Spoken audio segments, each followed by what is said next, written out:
Hello and greetings from Austria. My name is Bernhard Cociancig and I live and work as a printmaker in Vienna and in my studio in Kirchberg. I like to focus on experimental printmaking and the use of non-hazardous and preferably renewable materials.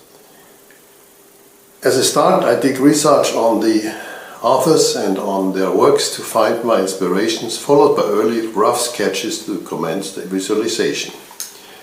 During reading, some images pop up and they remain. Those which seem worth following after, I write down and later draw some sketches how they might be realized. In particular, which printing technique seems to be the best for implementation.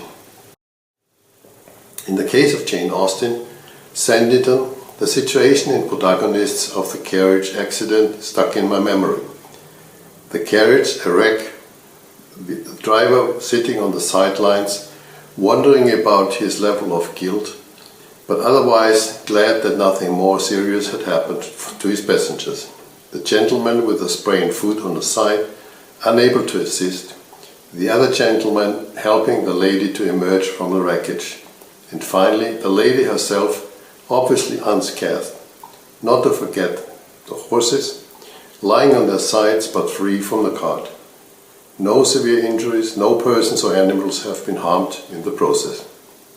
The individual elements of the scene I have hand-drawn onto transparencies for later exposure to the screens. The screens were washed out and the prints being pulled. A gentleman and a lady travelling from Tunbridge towards that part of the Sussex coast, which lies between Hastings and Eastbourne, being induced by business to quit the high road and attempt a very rough lane, were overturned in toiling up its long ascent, half rock, half sand. The accident happened just beyond the only gentleman's house near the lane, a house which their driver, on being first required to take that direction, had conceived to be necessarily their object, and had, with most unwilling looks, been constrained to pass by.